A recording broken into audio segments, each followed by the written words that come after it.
নমস্কার সবাইকে, গল্পাঞ্জলি চ্যানেলে আপনাদের স্বাগত। আমি রুমকি। আমি পড়ছিলাম বিমল মিত্রের কালজয়ী উপন্যাস আসামি হাজির। উপন্যাসটি বড় হওয়ায় কয়েকটি পর্বে বিভক্ত করে আমার চ্যানেলে আপলোড করছি। 20টি পর্ব শেষ হয়েছে, আজ শুরু করব।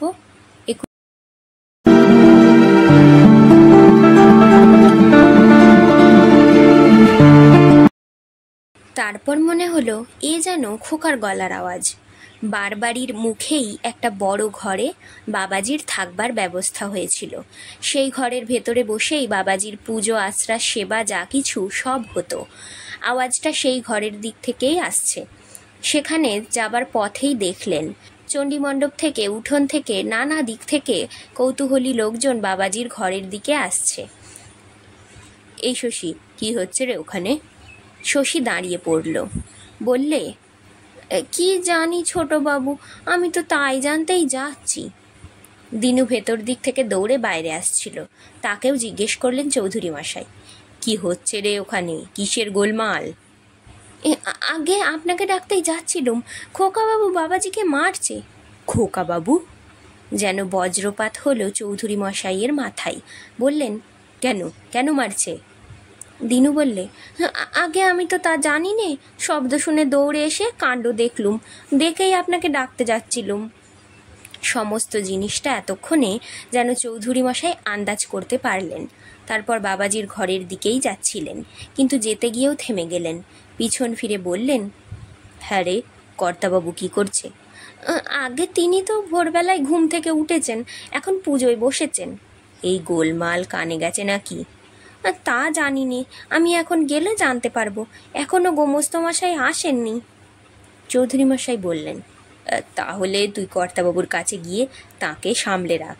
যদি জিজ্ঞেস করেন নিচে কিসের গোলমাল, তাহলে যেন কিছু বলিস নে, বলবি বেহারিপালের বাড়িতে ঝগড়া হচ্ছে। বলে আর দাঁড়ালেন না। দৌড়তে দৌড়তে এক লাফে গিয়ে ঘটনাস্থলে হাজির হয়েছেন। চৌধুরী মশাইকে দেখে রাস্তা করে দিলেন সবাই। ঘরের ভেতরে তখন তুমুল কাণ্ড। চৌধুরী মশাই ঘরে ঢুকে দেখেন সদানন্দ এক হাতে বাবাজির মোটা মোটা জটাগুলো পাকিয়ে ধরেছে, আর এক হাতে বাবাজির সিঁদুর মাখা ত্রিশূলটা ধরে তার দিকে তাক করে আছে। বলছে, আর করবি তুই এমন, আর করবি কখনো? বাবাজিও নাচার হয়ে বলছেন, আমাকে ছাড়ুন বাবা, আমাকে ছাড়ুন। সদানন্দর শক্ত মুঠির তেজ, অত বড় দশাশই বাবাজি যেন একেবারে ভয়ে কুঁকড়ে গেছেন। চৌধুরী মশাই আর থাকতে পারলেন না।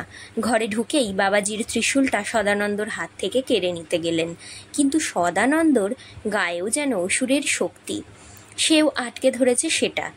চৌধুরী মশাই বললেন, কি হচ্ছে কি খোকা, ছাড়ো, এটা ছাড়ো। আমি ছাড়বো না। আপনি কেন বাধা দিচ্ছেন? ছেড়ে দিন। চৌধুরী মশাইও ছাড়বেন না, সদানন্দও ধরে থাকবে। ছাড়ো, ছাড়ো। সদানন্দ গলা চড়িয়ে বলে উঠল, না, ছাড়বো না, আমি এই বুজরুকটাকে খুন করে ফেলবো। এতক্ষণে চৌধুরী মশাইয়ের নজরে পড়ল এক পাশে প্রকাশ মামা দাঁড়িয়ে দাঁড়িয়ে মজা দেখছে। চৌধুরী মশাই তার দিকে চেয়ে তাকে ধমকে উঠলেন, তুমি এখানে দাঁড়িয়ে দাঁড়িয়ে মজা দেখছো? খোকার হাত থেকে ত্রিশূলটা কেড়ে নিতে পারছো না? আগে জামাইবাবু, আমি তো তখন থেকে সদাকে তাই বলছি, বাবাজি কি দোষ করলেন? বাবাজির তো কিছুই দোষ নেই, তা ও কিছুতেই আমার কথা শুনছে না, আমি কি করব? তুমি তো যত নষ্টের গোড়া, তোমার জন্যই তো যত গণ্ডগোল হয়েছে। প্রকাশ মামা যেন আকাশ থেকে পড়লেন। আমি আমি যত নষ্টের গোড়া? সদা দোষ করলো, আর দোষ পড়লো আমার মাথায়। তা দেখছো, ত্রিশূলটা দিয়ে খোকা মানুষ খুন করতে যাচ্ছে, আর তুমি হাঁ করে দাঁড়িয়ে দাঁড়িয়ে হাসছো?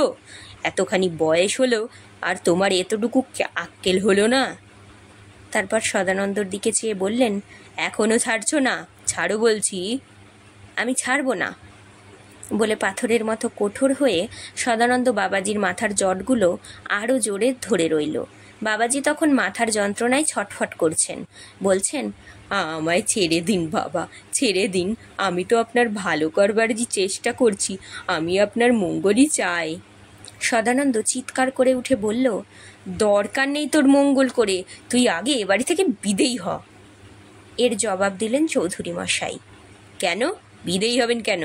বাবাজিকে বিদেয় করবার তুমি কে শুনি? বাবাজিকে আমি এ বাড়িতে ডেকে এনে চলেছি, উনি তো নিজের থেকে আসেননি, এ বাড়ির মালিক আমি, ওকে বিদেয় করতে হয়তো আমি বিদেয় করব। তুমি কে? সদানন্দ বললে, কিন্তু ও কেন আমার ব্যাপারে নাক গলাতে আসে? কেন, উনি কি করেছেন? উনি তো আমাদের সকলের মঙ্গল কামনাই করেন। না, আমি কি করি না করি তা দেখবার কি দরকার ওর? আমি রাত্রিরে বাড়িতে শুয়েছিলুম কি না তা জানবার কিসের দরকার পড়েছে? তা গুরুজনরা জিজ্ঞেস করবেন না? জিজ্ঞেস করেছেন তো ভালো কাজই করেছেন। ও কি আমার গুরুজন বলতে চান আপনি? একটা বুজরুক ঠক জোচ্চর হবে আমার গুরুজন, আর ও যা বলবে আমি তাই মানব? কেন মানবে না? তোমাকে মানতেই হবে ওর কথা। উনি যখন আমার গুরুজন, তুমিও যখন আমার ছেলে, তখন উনি তোমারও গুরুজন। ছাড়ো, ওর জটা ছেড়ে দাও, ত্রিশূল ছেড়ে দাও, ছেড়ে দিয়ে ওকে প্রণাম করো। সদানন্দ যেন চৌধুরী মশাইয়ের কথার প্রতিবাদেই বাবাজির জটা ধরে আরও জোরে টান দিল। বললে, আমি ওকে আজ বাড়ি থেকে বিদেয় করব, তবে ছাড়ব। কি এত বড় আস্পর্ধা তোমার? তুমি আমার মুখের ওপর কথা বলো? সদানন্দ বললে, হ্যাঁ, কথা বলবো, আলবাত বলবো। খবরদার! চৌধুরী মশাই রাগে গড়গড় করতে লাগলেন। তাঁর গলার আওয়াজে সমস্ত ঘরখানা যেন থরথর করে কেঁপে উঠল। প্রকাশ আর থাকতে পারলে না। এতক্ষণ জামাইবাবুর সামনে সে বেশি কথা বলেনি। এবার যখন দেখলে ব্যাপারটা অনেক দূর গড়িয়েছে, তখন সদানন্দর দিকে এগিয়ে গেল। বললে, এই সদা, করছিস কি? তোর কি জ্ঞানগম্যি কিছু নেই? কার সঙ্গে কেমন করে কথা বলতে হয় তাও জানিস না? তুমি থামো প্রকাশ মামা। পাগল নাকি তুই? চৌধুরী মশাই সামনে এগিয়ে গিয়ে প্রকাশকে বললেন, তুমি সরো, আমি দেখছি। বলে প্রকাশকে জোর করে পাশে ঠেলে দিলেন। প্রকাশ ঘরের মেঝের ওপর গিয়ে ছিটকে পড়ল। কে একজন তাকে ধরে তুলতে এলো। প্রকাশ রেগে গেল। বললে, যা, সরে যা। কে তুই? আমাকে তুলতে হবে না, আমি নিজেই উঠব, যা। কিন্তু উঠতে গিয়েই আবার পড়ে গেল। মাথায় খুবই লেগেছিল বোধ হয়। মাথা দিয়ে তখন তার রক্ত পড়ছে। কিন্তু সেদিকে তখন চৌধুরী মশাইয়ের খেয়াল নেই। তিনি তখন ঝাঁপিয়ে পড়েছেন সদানন্দর ওপর। সদানন্দর হাত থেকে বাবাজিকে ছাড়িয়ে নিয়ে ত্রিশূলটাও কেড়ে নিয়ে দূরে ছুঁড়ে ফেলে দিলেন। তারপর সদানন্দকে দুই হাত ধরে ফেলেছেন। বললেন, চলো চলো, ভেতরে চলো। সদানন্দ তখন চেঁচিয়ে উঠেছে, আমি যাব না, আমি কিছুতেই যাব না। চৌধুরী মশাই জোরে চিৎকার করে ডাকলেন, দিনু, দিনু। দিনু কাছে দাঁড়িয়েই ভয়ে ভয়ে সব দেখছিল এতক্ষণ। ছোটবাবুর ডাক শুনেই দৌড়ে এলো। চৌধুরী মশাই বললেন, খোকাবাবুকে ধরো তো। খোকাবাবুকে ধরতে যেন সংকোচ হচ্ছিল তার। ধরতে গিয়েও যেন আড়ষ্ট হয়ে রইল। চৌধুরী মশাই ধমক দিলেন। বললেন, হাঁ করে দেখছিস কি? ধর একে, ধরে টেনে নিয়ে আয়। আমি আজ একে আটকে রেখে দেবো ঘরের ভেতর। আমি জব্দ করবো একে, বড় বার বেড়েছে। বলে আর কারো ভরসা না করে নিজেই সদানন্দকে টানতে টানতে ভেতর বাড়ির দিকে নিয়ে চললেন। আশপাশে যারা কাণ্ড দেখতে এসেছিল তারা তখন আড়ালে লুকিয়েছে। আড়ালে লুকিয়ে লুকিয়ে সব দেখছে। চৌধুরী মশাই তাদের দেখতে পেয়েই চেঁচিয়ে উঠলেন, বেরো সব এখান থেকে, বেরো, বেরিয়ে যা। সবাই হুড়মুড় করে যে যেদিকে পারল পালিয়ে বাঁচল। সদানন্দ তখন ছটফট করছে ছাড়া পাবার জন্য। বলছে, আমি যাব না, আমাকে ছেড়ে দিন। কিন্তু চৌধুরী মশাইয়ের গায়ে যেন তখন অসুরের শক্তি নেমে এসেছে। তিনি সদানন্দকে ধরে টানতে টানতে নিয়ে একেবারে ভেতর বাড়িতে একটা ঘরে পুরে দিলেন। তারপর ডাকলেন, গৌরী, গৌরী। গৌরী আসবার আগে প্রীতি দৌড়তে দৌড়তে এসে হাজির। বললেন, কি করছো? খোকাকে ধরেছো কেন? খোকা কি করেছে? সে তোমাকে পরে বলবো। গৌরী কোথায়? গৌরী পেছনেই এসে দাঁড়িয়েছিল। তার দিকে চেয়ে বললেন, একটা তালা চাবি নিয়ে আয় তো। গৌরী তালা চাবি এনে দিতেই সদানন্দকে ঘরে পুরে দরজায় চাবি বন্ধ করে দিলেন চৌধুরী মশাই। বললেন, থাকুক এখানে পড়ে, যেমন ব্যবহার তেমনি জব্দ হোক। প্রীতি তখন উত্তেজিত হয়ে উঠেছে। বললে, তুমি করছো কি? বাড়িতে নতুন বউ রয়েছে, তুমি এ কি করছো? চৌধুরী মশাই সে কথায় কান না দিয়ে বললেন, সে তুমি বুঝবে না। ওদিকে উকিলবাবুর চিঠি এসেছে, আমার মামলার তারিখ পড়েছে, আর এদিকে ছেলের এই বেয়ারাপানা। আমি কত সহ্য করব? আমিও তো মানুষ, আমারও তো একটা সহ্যের ক্ষমতা আছে।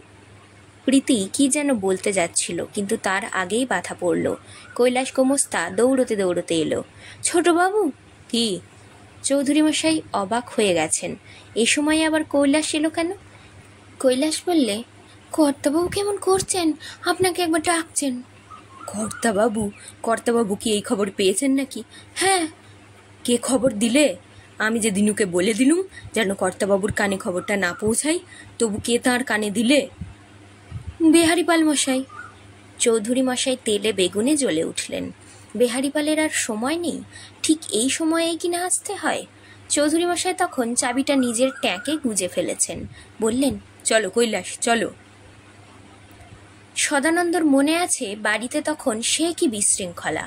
যে বাড়িতে এতদিন সব কাজ নিয়ম করে চলেছে, যে বাড়িতে সকাল থেকেই সবাই নিয়ম মেনে চলেছে, সেই বাড়িতেই যেন হঠাৎ এক অরাজক অবস্থা নেমে এলো। একদিকে কর্তাবাবুর অসুখ, অন্যদিকে মামলা, আর বাড়ির ভেতরে তখন বেনিয়ম। অথচ সমস্ত কিছুর পেছনে সদানন্দ। তার সামান্য একটু অসহযোগিতার জন্য এতদিনের সব আইন কানুন যেন একেবারে ভেঙে চুরে তছনছ হয়ে গেল। এমনই হয়, সত্যি এমনই হয়। কারণ সবাই তো সংসারের নিয়মের সঙ্গেই নিজেকে মানিয়ে নেয়। সংসারের সঙ্গে আপোষ করে চলেই সবাই সুখে শান্তিতে বেঁচে থাকতে পারলে বর্তে যায়। কিন্তু এমন লোকও সংসারে জন্মায় যারা সংসারের নিয়মের সঙ্গে নিজেকে মানিয়ে না চলে সংসারকেই নিজের সঙ্গে মানিয়ে নিতে চেষ্টা করে। লোকে এদের বলে বেহিসেবি। অথচ এই বেহিসেবি লোকগুলোর জন্যই আমাদের এই পৃথিবীটা এগিয়ে চলে। তাদের অমানুষিক কৃচ্ছ সাধনের মধ্যে দিয়েই পরবর্তী যুগের মানুষ অনেক অনাচার আর অনেক অত্যাচারের হাত থেকে পরিত্রাণ পেয়ে বাঁচে। সদানন্দও বোধহয় এমনি এক বেহিসাবি মানুষ, নইলে বেশ তো ছিল সে। তার পূর্বপুরুষের পাপের কৈফিয়ত তো কেউ তার কাছে চাইতে চায়নি। কেউ তো বলেনি তুমি প্রায়শ্চিত্ত করো। কেউ তো তাকে বলেনি তুমি তোমার পূর্বপুরুষের সব কলঙ্ক নিজের আত্মাহুতির প্রলেপে মুছে ফেলো। কেউ তো বলেনি তোমার জন্মদাতার সব অপরাধের উত্তরাধিকারী তুমি, আর তুমিই তার প্রায়শ্চিত্ত করবার একমাত্র হকদার। বেহারিপাল প্রথমে বুঝতে পারেনি, কিন্তু খবরটা কানে পৌঁছল তার গিন্নির মারফত। পাশাপাশি বাড়ি। এ বাড়ির চিলেকোঠায় বেড়াল এসে বসলে ও বাড়ির বেড়াল রাগে গোঁ গোঁ করে। সেই বেহারিপালের কানে গেল খবরটা। গিন্নি বললে, ছি ছি ছি, আমার বাপের জন্মেও এমন কাণ্ড কখনো শুনিনি গো। বেহারিপালের কৌতূহল আরও বেড়ে গেল। জিজ্ঞেস করলে, তা খবরটা তুমি কার কাছে শুনলে? ওই বিষ্টুর মা। বিষ্টুর মার সঙ্গে যে আমার ঘাটে দেখা হলো। মাগি বদমাইশ হলে কি হবে, মানুষটার মন ভালো। কীরকম? ওই মাগি তো বললে ওদের নতুন বউয়ের সঙ্গে নাকি চৌধুরী মশাইয়ের ছেলে এক ঘরে এক বিছানায় শোয় না। আমার তো শুনে বিশ্বাস হলো না। বিষ্টুর মা বললে বউটা নাকি নষ্টা। সে কি? এ খবর কদিন থেকেই বেহারিপালের কানে যাচ্ছিল। বেহারিপাল মশাই নিজের কাজকর্ম করে আর চৌধুরী বাড়ি থেকে কাঁসর ঘণ্টার আওয়াজও শোনে, কিন্তু কারণটা এতদিনেও বুঝতে পারত না। এবার যেন একটু স্পষ্ট হলো। বুঝতে পারলে চৌধুরী মশাইয়ের বংশের মেরুদণ্ডেই ঘুণ ধরেছে। এইবার জব্দ হবে বুড়ো, এইবার মচকাবে কর্তাবাবু। গিন্নিকে বেহারিপাল একান্তে ডেকে বলে দিলে, তুমি যেন এখনই সব কথা কাউকে বলে ফেলো না আবার, বুঝলে? কেন, বললে দোষ কি? বেহারিপাল সাবধানী লোক, বললে, এখন বললে জিনিসটা আর বাড়বে না, এখন একটু বাড়তে দাও, বেড়ে বেড়ে ওর ডালপালা গজাক, তখন বলো। অবশ্য বেহারিপাল বুঝতো মেয়ে মানুষদের ও কথা বলাও যা আর না বলাও তাই। তবু যে কথাটা বলে রাখলো তারও একটা দাম আছে। কিন্তু তাতেও নিশ্চিন্ত হওয়া গেল না। কখন কোন ফাঁকে মেয়ে মানুষের মুখ ফসকে কথাটা বাইরে ফাঁস হয়ে যায়, সেই ভাবনাতেই রাত কাটল। বলতে গেলে রাত্রিরে ভালো করে ঘুমও হলো না বেহারিপালের। তাই ভোর ভোর ঘুম থেকে উঠে সামনের বাগানের সামনে পায়চারি করছিল। দেখলে কৈলাস গোমস্তা যাচ্ছে। বললে, কি গো কৈলাস, খবর কি? কীরকম সর্ষে উঠল তোমাদের? কৈলাস বললে, এবার তো না বিসর্ষে, তাই ভালো হলো না, 1.5 বস্তা হয়েছে কোনো রকম। তা কর্তাবাবু কেমন আছেন?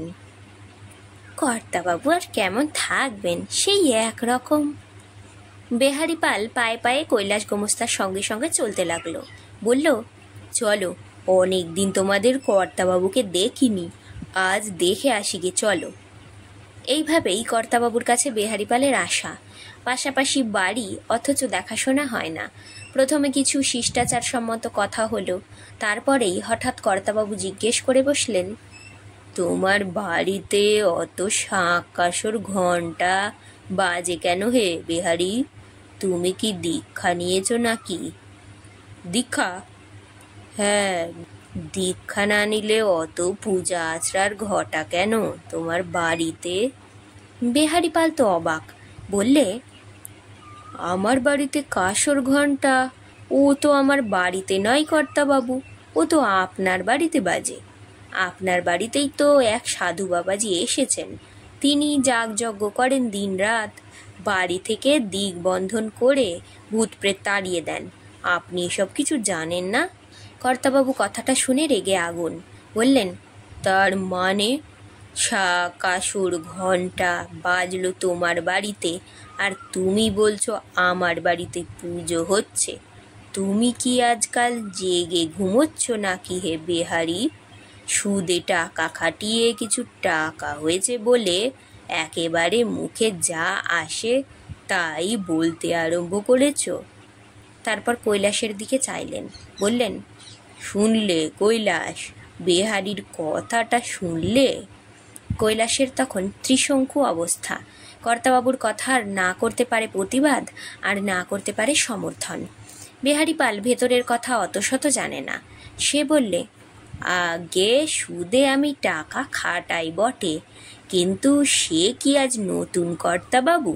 তার জন্য আমি খামোখা মিথ্যে কথা বলতে যাব কেন আপনার কাছে? আর শাঁখ কাসর ঘণ্টা বাজাটা কি অন্যায় কর্তাবাবু? কর্তাবাবু আরও উত্তেজিত হয়ে উঠলেন, বললেন, তার চেয়ে বলো না ওটা তোমার ভরং। ভরং বলতে তোমার অত লজ্জা কিসের? কি আশ্চর্য, আমি এলুম আপনার কাছে আপনি কেমন আছেন তাই জানতে, আর আপনি আমাকে গালমন্দ করছেন। আমি তোমাকে গালমন্দ করলুম? বারে মজা! তোমার বাড়িতে শাঁখ কাসর ঘণ্টা বাজার কথা বললেও গালমন্দ করা হলো? তুমি তো আজকাল ভারী বেয়াক্কেলে হয়ে গেছো হে বেহারি। দুটো টাকা হলেই মানুষকে এমন বেয়াক্কেলে হতে হয়? ছি ছি ছি! শেষের ছিটার ওপর একটু বেশি জোর দিয়ে কর্তাবাবু কথাটা শেষ করলেন। ভাবলেন এই চিৎকারেই বেহারিপাল নরম হয়ে আত্মসমর্পণ করবে। কিন্তু না, কর্তাবাবু বেহারিপালকে চেনেননি। ভেবেছেন সেই আগেকার বেহারিপালই আছে, সেই সবে গোঁফ গজানো নিরীহ গোবেচারী মানুষ। কিন্তু তারপরে এতকাল ইছেমতিতে অনেক জল গড়িয়ে গেছে। চারপাশের দুনিয়াটা যে কত বদলে গেছে, ঘরের মধ্যে বসে সে খবর তিনি পাননি। ভেবেছেন সেই কালীগঞ্জের হর্ষনাথ চক্রবর্তীর আমল বুঝি এখনও চলছে, এখনও জমিদার যা বলবে সবাই বেদবাক্য বলেই তা মেনে নেবে। তিনি নিজে যখন নবাবগঞ্জের সবচেয়ে ধনী ব্যক্তি, তখন যেন আর কোনো ধনী ব্যক্তি এদিগড়ে থাকতে পারবে না, থাকতে পারা যেন বেআইনি।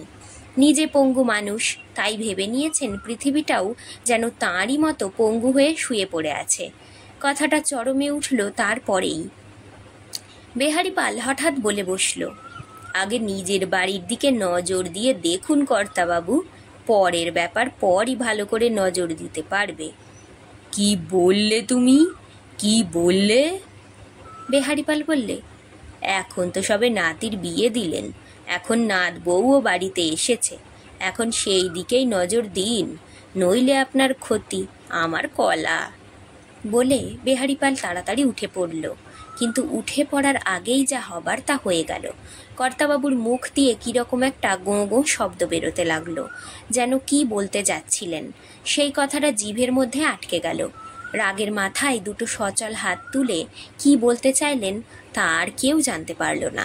বেহারিপাল আর দাঁড়ালো না, সে ঘর থেকে তাড়াতাড়ি বেরিয়ে গেল। কিন্তু মুশকিল হলো কৈলাস গোমস্তার। সে ভয় পেয়ে গেল। সে আর সেখানে দাঁড়ালো না, তাড়াতাড়ি সিঁড়ি দিয়ে নিচেই একতলায় নেমে এসেছে। নিচেই তখন চৌধুরী মশাই সদানন্দকে ঘরের ভেতর পুরে দরজায় তালাচাবি বন্ধ করে দিয়েছেন, আর বাড়ি যত লোক আশপাশ থেকে উঁকি মেরে কাণ্ডটা লক্ষ্য করছে। সদানন্দের ঘরের দরজায় তালা বন্ধ হলে কি হবে? পাশেই একটা বিরাট জানালা। গড়াদের বাইরে থেকে দেখা যাচ্ছিল সদানন্দ এতটুকু প্রতিবাদ করছে না, বাধাও দিচ্ছে না। তালা চাবি বন্ধ হবার পর সে মাথা নিচু করে ঘরের ভেতরে রাখা খাটটার উপরে গিয়ে বসে মাথা নিচু করে রইল। সমস্ত ব্যাপারটা প্রীতির চোখের সামনেই ঘটল। বললে, ওগো, দরজাটা খুলে দিয়ে যাও, দরজা বন্ধ করে চলে গেলে কেন? গৌরীও এতক্ষণ নির্বাক হয়ে সব কিছু দেখছিল। সেই নিজের হাতে ছোটবাবুকে তালাচাবি এনে দিয়েছে। এক মুহূর্তের মধ্যে কি যে কাণ্ড ঘটে গেল তা যেন কেউ তখনই কল্পনাও করতে পারল না। কি যে অপরাধ সদানন্দের, আর কত বড় অপরাধের যে এত বড় শাস্তি তাও কেউ অনুমান করতে পারল না। প্রীতি বাইরের জানালা দিয়ে জিজ্ঞেস করলে, হ্যাঁ রে খোকা, তুই কি করেছিলি রে? কর্তা এমন রেগে গেলেন কেন তোর ওপর? তুই কি করেছিলি? প্রকাশ মামাও এতক্ষণ কোনো কথা বলেনি, পেছনে দাঁড়িয়ে সব দেখছিল। এত যে বাক্যবাগীশ মানুষটা, সেও যেন ঘটনার আকস্মিকতায় ক্ষণিক্ষণের জন্য একেবারে বিমূঢ় হয়ে গিয়েছিল। প্রীতি তার দিকে চেয়েও জিজ্ঞেস করল, কি রে, কি হয়েছিল রে? তোর জামাইবাবু এত রেগে গেল কেন রে? কি করেছিল খোকা? প্রকাশ বলল, বাবাজি ত্রিশূল কেড়ে নিয়েছিল, আর বাবাজির জটা টেনে ধরে গালাগালি দিচ্ছিল। গালাগালি দিচ্ছিল? খোকা গালাগালি দিচ্ছিল? এ হতেই পারে না, খোকা কখনো কাউকে গালাগালি দিতেই পারে না। ভেতরে সদানন্দ তখনও মুখ নিচু করে খাটের ওপর চুপ করে বসেছিল। প্রীতি তার দিকে চেয়ে জিজ্ঞেস করলে, কি রে খোকা, তুই বাবাজিকে গালাগালি দিয়েছিলি? কি করেছিল বাবাজি? সদানন্দ যেমন বসেছিল তেমনি বসে রইল, এ কথার কোনো জবাব দিলে না। প্রীতি আবার জিজ্ঞেস করলে, হ্যাঁ রে, কথার জবাব দে। জানালার বাইরে দাঁড়িয়ে একজন প্রশ্ন করছে, আর ভেতরে যে শুনছে সে পাথর না গাছ, তার কোনো প্রমাণ পাওয়া যাচ্ছে না। কথার জবাব দিবি না? বলি, আমার কথা শুনতে পাচ্ছিস? তবু সদানন্দর দিক থেকে কোনো উত্তর নেই। প্রীতি যেন নিজের মনেই বললে, এ আমার কি মুশকিল হলো বলো তো প্রকাশ, এ আমি কাকে কি বলি? তোর জামাইবাবু তো খোকাকে ঘরের ভেতরে রেখে দিয়ে চলে গেল, ওদিকে আবার কর্তাবাবুর কি হলো কে জানে। এখন আমি সংসার দেখব না এই ছেলেকে সামলাবো? ছোট ছেলে হলে না হয় তবু তাকে সামলাতে পারা যায়, কিন্তু বুড়োধারী ছেলেকে নিয়ে আমি কি করি? বাবাজি সন্ন্যাসী মানুষ, তিনি তো কোনো ক্ষতি করেননি, তাকে কেন খামোকা তুই মারতে গেলি মাঝখান থেকে? তিনি তোর কি করেছিলেন? প্রকাশ বললে, দাঁড়াও, তুমি কিছু ভেবো না দিদি, তুমি এখান থেকে সরে যাও দেখি, তোমরা সবাই এখান থেকে সরে যাও, সবাই সরে যাও। গৌরী, বিষ্টুর মা, ঝি, শশী, আরও সব ভেতর বাড়ির ঝিউড়ি যে আশপাশ থেকে উঁকি ঝুঁকি মারছিল, সবাই ধমক খেয়ে অদৃশ্য হয়ে গেল। অদৃশ্য হয়ে গিয়েও পাছে কাছাকাছি থাকে, সেই জন্য প্রকাশ আবার বললে, সবাই ভাগো এখান থেকে, ভাগো। প্রীতি নিজের জ্বালায় জ্বলে পুড়ে আগেই রান্নাবাড়ির ভেতরে চলে গিয়েছিল। তার তখন মাথা ঘুরছে একেবারে বনবন করে। একে কটা রাত ঠাই জাগা, তার ওপর এই উটকো ঝামেলা। কিন্তু খাবার সময় কেউ পেট খালি করে খাবে না, তখন পান থেকে চুন খসলে যত দোষ বাড়ির গিন্নির। বিষ্টুর মা, গৌরী, তারাও প্রীতির সঙ্গে চলে গেছে। প্রকাশ তবু চারিদিকে খুঁটিয়ে দেখে নিলে, না, কেউ কোথাও নেই। প্রকাশ জানালার কাছে এগিয়ে গেল, বললে, এই সদা শোন, আয় এদিকে। কিন্তু কাকে কথা বলা? সদা প্রকাশ মামার কথা শুনলে তবে তো। প্রকাশ মামা আবার ডাকলে, আমার কথা শুনবি না? এতক্ষণে সদানন্দ মুখ তুলল। চেহারা দেখলে বোঝা যায় যে সে রাগে ফুঁসছে। চা আমার দিকে চেয়ে দেখ। সদানন্দ বলে উঠল, কি বলবে বলো না? প্রকাশ মামা বললে, আয় একবার জানালার কাছে আয়, তোর কানে কানে একটা কথা বলবো। যা বলবে তুমি ওখান থেকেই বলো। প্রকাশ মামা জানালার গড়াদের কাছে মুখ নিয়ে গেল, গলাটা একটু নামালে। বললে, দেখ, একটা কথা শোন, মন দিয়ে শোন, বাড়িতে এখন পরের বাড়ির মেয়ে রয়েছে, এই সময় তুই কেন এমন কেলেঙ্কারি করছিস বলতো? জামাইবাবুর কথা একটু শুনলে তোর কি এমন ক্ষতিটা হয়? তোকে এমন কিছু শক্ত কাজ কেউ করতে বলছে না। বলে প্রকাশ মামা চুপ করলো। তারপর সদানন্দর তরফ থেকে কোনো জবাব না পেয়ে আবার বললে, কি রে, জবাব দিচ্ছিস না যে? তুমি এখান থেকে যাও প্রকাশ মামা, আমাকে বিরক্ত করো না। আমি তোকে বিরক্ত করছি? কি বলছিস তুই? আমি তোর ভালোর জন্যে বলছি, আর তুই কিনা বলছিস আমি তোকে বিরক্ত করছি। তারপর একটু থেমে বললে, তা যাকগে, আমি জামাইবাবুকে এক্ষুনি ডেকে নিয়ে আসছি। তুই শুধু তার সামনে বলবি তুই আর অমন করবি না, যা করেছিস তার জন্য মাপ চাইবি, চুকে যাবে ল্যাঠা। পারবি না? এইটুকু বলতে পারবি না? সদানন্দ তবু কিছু জবাব দিলে না, চুপ করে রইলে। কী রে, আবার চুপ করে রইলি? জানিস ওপরে এখন কি হচ্ছে? তোর দাদুর হঠাৎ অসুখ বেড়েছে, যায় যায় অবস্থা, বাড়িতে এইরকম বিপদ চলছে, আর তোর কিনা এই আক্কেল? তোর মা, বাবা, আমি সবাই কোন দিকটা সামলায় বল দেখিনি? তুইও তো সারা রাত জেগে কাটিয়েছিস, বৌমারও তো সেই অবস্থা। ওদিকে বাবাজি মানুষটার সেবার ব্যবস্থা আছে, এ সময় কে কাকে দেখে বলতো?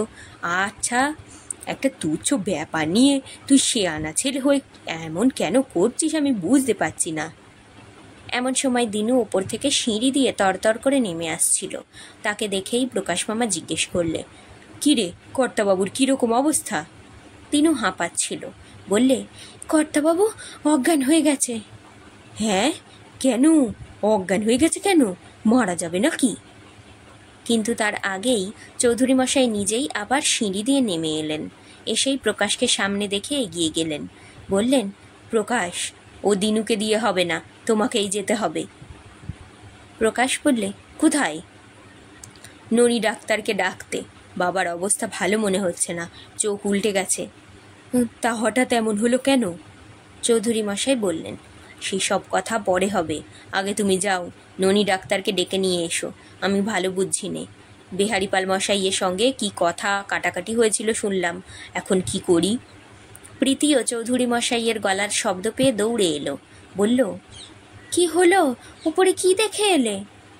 প্রকাশকে যে কথাগুলো বলেছিলেন সেই কথাগুলোই চৌধুরী মশাই গিন্নিকে বললেন, কিন্তু প্রীতি সে কথায় কান দিলেন না। বললেন, তা তুমি যে খোকাকে ঘরে তালা চাবি দিয়ে গেলে, ও খাবে না? ও মুখ হাত পা ধোবে না? রাগ হলে কি তোমার মাথা এইরকমই গরম হয়ে যায়? চৌধুরী মশাই এ কথায় আরও রেগে উঠলেন। বললেন, মাথা গরম হবে না? তুমি কি আমার মাথারই দোষ দেখলে? আর তোমার ছেলে যে অত বেয়ারা তা তো একবারও দেখতে পাও না। প্রীতি বললে, তা বুঝলাম না হয় যে আমার ছেলে বেয়ারা, তা বলে তাকে ঘরে তালা চাবি বন্ধ করে রেখে দেবে? তালা চাবি বন্ধ করলে ছেলে তোমার শোধরাবে? এ কি ছেলে মানুষ যে মেরে ধরে ভুলিয়ে ভালিয়ে তাকে ভালো করে তুলবে? চৌধুরী মশাই বললেন, তা অত বড় বুড়ো ধাড়ি ছেলে, ওর এতটুকু জ্ঞান গম্যি থাকবে না তা বলে ভেবেছে ওর যা খুশি তাই করবে? যে ছেলে নিজের বাপের মুখের ওপর কথা বলে তাকে ওই রকমই শাস্তিই দিতে হয়, দরকার নেই ওর খেয়ে। ও ছেলে আমার থাকলেই বা কি, আর না থাকলেই বা কি? তুমি ওরকম ছেলেকে পেটে ধরেছিলে কেন? আহ, বলে প্রীতি বিরক্তিতে একেবারে ফেটে পড়ল। বললে, তোমার কি মুখের আর থাকতে নেই? তুমি কি বলছো তাও কি তুমি জানো না? দাও, আমাকে চাবি দাও, আমি দরজা খুলে দেব। চৌধুরী মশাই চাবিটা চেপে ধরলেন। বললেন, না, চাবি কখনো দেব না। প্রীতি বললে, পাগলের মতো কাণ্ড করো না, দাও, চাবি দাও। কিন্তু তোমার ছেলে তাহলে বাবাজির কাছে এক্ষুনি ক্ষমা চাক, এক্ষুনি বাবাজির কাছে গিয়ে হাতে পায়ে ধরে ক্ষমা চাক। প্রীতি আর কথা না বলে চৌধুরী মশাইয়ের কাছ থেকে এক টানে চাবি কেড়ে নিলে। তারপর দরজার তালাটা খুলতে যেতেই চৌধুরী মশাই গিন্নির হাতটা চেপে ধরলেন। বললেন, চাবি দাও, চাবি দাও আমাকে, তালা খুলতে পারবে না। বলে চাবিটার জন্য গিন্নির হাতটা ধরে টানতে লাগলেন। প্রকাশ মামা এতক্ষণে চৌধুরী মশাইয়ের হাতটা ধরতে লাগলেন। বললেন, জামাইবাবু, আপনি করছেন কি? আপনি ঠান্ডা হন। চৌধুরী মশাই প্রকাশের হাতটা ঠেলে ছুঁড়ে ফেলে দিলেন। বললেন, খবরদার, তুমি আমার হাত ধরবার কে? যাও, এখান থেকে চলে যাও। একবার তোমাকে ঠেলে দিয়েছি না, আমার গায়ে হাত দিলে এবার উঠোনের কুয়োর মধ্যে ফেলে দেব, যাও। প্রকাশ বললে, কিন্তু আপনি মাথা ঠান্ডা করে জিনিসটা ভেবে দেখুন জামাইবাবু, দিদি যা বলছে ঠিকই বলছে। আবার আবার তুমি আমার সামনে আসছো। কিন্তু প্রীতি তখন সেই ফাঁকে তালাটা খুলে ফেলেছে। খুলে ফেলে সদানন্দকে ডাকলো, আয় খোকা, আয় আয়, বেরিয়ে আয়। সদানন্দ কিন্তু বেরিয়ে আসবার কোনো চেষ্টাই করলে না। প্রীতি এবার নিজেই ঘরের ভেতরে গিয়ে ঢুকে সদানন্দর হাতটা ধরে টানতে লাগলো। বললে, হাঁ করে দাঁড়িয়ে দেখছিস কি, বেরিয়ে আয়। চৌধুরী মশাই তখনও প্রকাশের সঙ্গে ধস্তাধস্তিতে ব্যস্ত। বললেন, তুমি আমাদের ব্যাপারে কেন মাথা ঘামাতে আসো শুনি? তোমার নিজের বাড়ি ঘরদোর নেই? প্রকাশ বললে, আমি তো যেতে চাই, আমার ছেলে মেয়ে বউ সেখানে পড়ে রয়েছে, আমি তো যেতে চাই সেখানে। তা যাচ্ছ না কেন? গেলেই তো পারো আপদ চোখে। কিন্তু দিদি যে আমাকে যেতে দেয় না। সদানন্দর বিয়ের পরই তো আমি যেতে চেয়েছিলুম, কিন্তু দিদি তো আমাকে আটকে রাখলে। চৌধুরী মশাই বললেন, দিদি কে? এ আমার বাড়ি, আমি এ বাড়ির মালিক, আমি বলছি তুমি এখান থেকে চলে যাও। তুমি কেন এখানে বসে বসে আমার অন্ন ধ্বংস করছো? প্রকাশের মতো হ্যাংলা মানুষেরও বোধ হয় মান অপমান জ্ঞান আছে, নইলে জামাইবাবুর কথায় সেই বা অমন হঠাৎ করে চুপ হয়ে যাবে কেন? এতক্ষণ তার মুখের যা চেহারা ছিল তা যেন হঠাৎ এই কথাগুলোই চুপসে গেল। সে মুখ চুন করে একপাশে গিয়ে দাঁড়ালো। এতগুলো বাড়ির লোকের সামনে এত বড় অপমান তার জীবনে আর কখনো ঘটেনি। শুধু একবার বললে, তাহলে ননি ডাক্তারকে ডাকতে যাব না? এত কাণ্ডের মধ্যে চৌধুরী মশাইয়ের বোধহয় মাথার ঠিক ছিল না। প্রকাশের কথাই যেন মনে পড়ে গেল। বললেন, তার ডাক্তারের কাছে যেতে কি আমি তোমাকে বারণ করেছি? আগে ডাক্তারের কাছে যাও। প্রকাশ বললে, তা আপনি যে আমায় এক্ষুনি বাড়ি থেকে চলে যেতে বললেন? চৌধুরী মশাই বললেন, তুমি দেখছি বড় বেয়াক্কেলে মানুষ। ডাক্তারকে ডেকে দিয়ে নিজের দেশে চলে যাওয়া যায় না। ডাক্তারকে ডেকে দিয়ে খেয়ে দিয়ে দুপুরের গাড়িতে চলে যেও। এতক্ষণে প্রীতির কানে কথাগুলো গেছে। সে এগিয়ে এলো। বললে, কি হলো? কাকে যেতে বলছো? কে বাড়ি থেকে চলে যাবে? প্রকাশ মুখ কাঁচুমাচু করে বললে, জামাইবাবু আমাকে বাড়ি থেকে চলে যেতে বলছেন। কেন? প্রকাশ চলে যাবে কেন? এতক্ষণ হঠাৎ চৌধুরী মশাইয়ের নজরে পড়ল ঘরের দরজাটা খোলা। ভেতরে চেয়ে দেখলেন খোকা নেই। বললেন, খোকা কোথায় গেল? প্রীতি বললে, তাকে আমি ছেড়ে দিয়েছি। ছেড়ে দিয়েছ মানে? কোথায় গেল সে? কোথায় গেল তা আমি কি জানি। চৌধুরী মশাই বললেন, তুমি দরজায় কেন চাবি খুলে দিতে গেলে? আমি নিজে তাকে তালাবন্ধ করে দিয়ে গেলুম, তবু তুমি তাকে দরজা খুলে বের করে দিলে। প্রীতি বললে, বেশ করেছি। চৌধুরী মশাই স্তম্ভিত হয়ে স্থানুর মতো সেইখানেই দাঁড়িয়ে রইলেন। তারপর যেন একটু সম্ভিত ফিরে ফিরে বললেন, তুমি এই কথা বললে? প্রীতি বললে, বলবো না? কেন তুমি এত বড় শেয়ানা ছেলেকে সকলের সামনে এমন অপমান করলে? তার এখন বয়স হয়েছে, তার বিয়ে হয়েছে, তার ঘরে নতুন বউ রয়েছে। এই সময়ে তুমি এমন করে তার ইজ্জত নিলে, আর আমি তালা খুলে দেব না? চৌধুরী মশাই বললেন, তার ইজ্জত? তার ইজ্জতের কথাটাই তুমি ভাবলে? আর আমি এ বাড়ির মালিক, আমার ইজ্জতের কথাটা তো একবারও ভাবলে না। তোমার কাছে তোমার ছেলের ইজ্জতটাই বড় হলো। প্রকাশ কি করবে তখনও বুঝতে পারছে না। একবার জামাইবাবুর মুখের দিকে চাইছে, আর একবার দিদির মুখের দিকে। চৌধুরী মশাই রাগে ফুলছেন। দিদির সঙ্গে জামাইবাবুর এমন ঝগড়া আগে কখনো প্রকাশ দেখেনি। দিদিও বলছে বেশ করেছে, সদানন্দকে ঘর থেকে বার করে দিয়ে। জামাইবাবুও বলছে কেন তালা খুলে দিলে? তাহলে কি জামাইবাবুর কথার কোনো দাম নেই? জামাইবাবু মাঝখানে বলে উঠল, তাহলে আমি যদি এ বাড়ির কেউ নাই হই, তো আমি এ বাড়ি ছেড়ে চলে যাই, আর নয় তুমিই চলে যাও। দিদি বললে, তুমি কেন যাবে? তুমি কি দোষ করেছো? যেতে হলে আমিই যাব। আমাকে তুমি বাবার কাছে পাঠিয়ে দাও। আমি যে কটা দিন বাঁচি সেখানেই থাকবো। সারাদিন তুমি নিশ্চিন্তে তোমার জমি জমা বউ ছেলে নিয়ে আরাম করে কাটাবে। কেউ আর তখন তোমাকে কথা শোনাতে আসবে না। চৌধুরী মশাই বললেন, ওটা তো তোমার রাগের কথা হলো। আমি কি তোমাকে রাগের কথা বলেছি কিছু, যে ভাগলপুরে চলে যাব বলছো?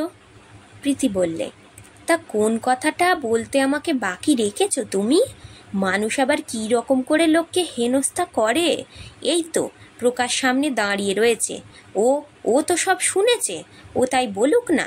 তুমি আমাকে অপমান করলে, তা আমি তোমায় অপমান করলুম? বলুক, ও বুকে হাত দিয়ে ও বলুক। প্রকাশ বললে, দিদি তুমি চুপ করো না, কেন কথা বাড়াচ্ছ? তুমি নিজের কাজ করো, গে যাও না। চৌধুরী মশাই যেন এতক্ষণে আবার প্রকাশের উপস্থিতি টের পেলেন। বললেন, তুমি থামো তো হে, তোমাকে কে মাতব্বরি করতে বলেছে? আমি তোমাকে ননি ডাক্তারকে ডাকতে বললুম না? এমন সময় হঠাৎ ভেতর থেকে মৃদু গলায় আওয়াজ এলো, মা। এতক্ষণ যেন সবাই সম্বিত ফিরে পেল।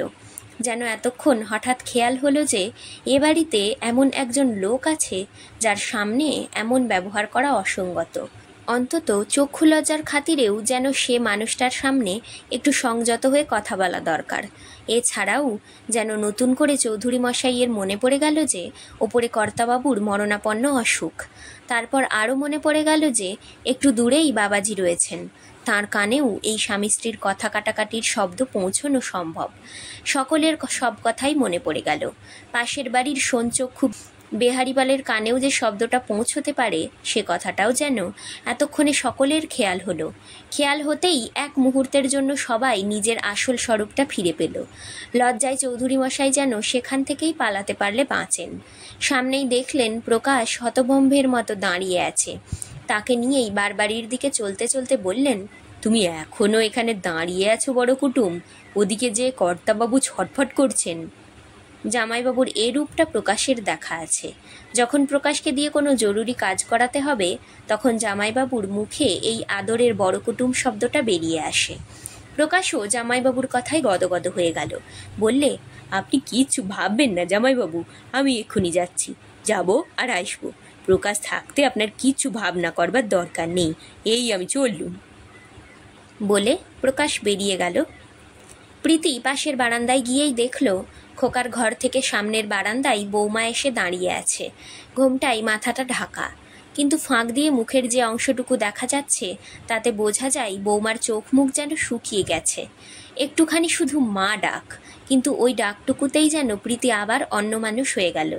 এতক্ষণ যে মানুষটা স্বামীর সঙ্গে নির্লজ্জের সঙ্গে ঝগড়া করতে বাধেনি, সেই মানুষটাই যেন একেবারে স্নেহ মমতায় করুণায় এক মুহূর্তে জননীতে রূপান্তরিত হয়ে গেল। বৌমার কাছে গিয়ে বললে, কি বৌমা, আমাকে ডাকছিলে? নয়নতারা তেমনি মুখটা নিচু করেই রইল, যেন তার মুখের কথাটা খানিকক্ষণের জন্য মুখেই আটকে রইল। তারপর যেন অনেক কষ্টে তার মুখ দিয়ে কথা বেরোলো। বললে, মা, বলছিলাম কি, আমাকে আমার বাবার কাছে পাঠিয়ে দিন না। প্রীতি বললে, ছি মা, ও কথা কি বলতে আছে? এতক্ষণ দেখলে না তোমার শ্বশুর তোমার কথা ভেবে ভেবে কী রকম মাথা গরম করে ফেলেছেন। তোমার কানে তো সব কথাই গেছে, ও নিয়ে তুমি কিছু ভেবো না মা।